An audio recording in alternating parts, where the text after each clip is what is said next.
देखते ही देखते वे समुद्र में 27 दिन तक प्याउते रहे। अचानक आसमान में एक विमान दिखाई दिया, लेकिन तीनों में अब चिल्लाने की ताकत नहीं बची थी, इसलिए वे केवल बची हुई सिग्नल फ्लेयर को ही दाग सके। अभी वे खुश भी नहीं हो पाए थे कि उनका स्वागत निर्दयी गोलियों से हुआ।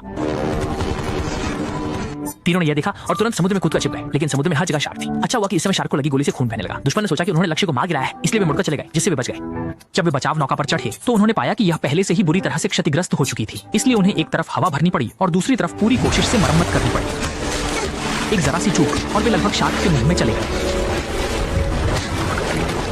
समुद्र में कितना समय बीत गया ये नहीं पता। एक साथी अंततः नहीं टिक सका और हमेशा के लिए यहीं रह गया। उन्होंने साथी का समुद्र में अंतिम संस्कार किया। समय समुद्र में प्याउते हुए 45वें दिन पर आ गया। पहले जो मजबूत अमेरिकी सैनिक थे अब केवल हड्डियों पर चौड़ी रह गई थी।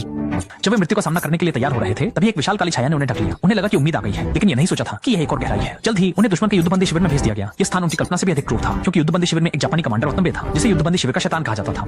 आप उसे बाहर से एक निर्दोष व्यक्ति के रूप में देख सकते हैं, लेकिन वास्तव में वह एक स्वभाव से क्रूर, हड्डियों तक निकल जाने वाला राक्षस है। लुई ने भीड़ में बस एक बार उसकी ओर देखा और उसे बाहर खींच लिया गया। वहीं पर उसे एक डंडे से मारा गया, लेकिन लुई फिर भी मजबूती से उठ खड़ा हुआ। लुई की इतनी जिद्दी प्रकृति देखकर रत्नबे के मन में उसकी और भी अधिक पसंद बढ़ गई। अगले दिन जब फिर से हाजिरी ली गई तो पता चला कि लुईस पहले एक खिलाड़ी था। उसने तुरंत लुईस को अपने आदमियों के साथ मुकाबला करने के लिए कहा, लेकिन लंबे समय की भूख और दबाव ने पहले ही उसके शरीर को कुपोषित कर दिया था। एक चक्कर भी नहीं दौड़ पाया।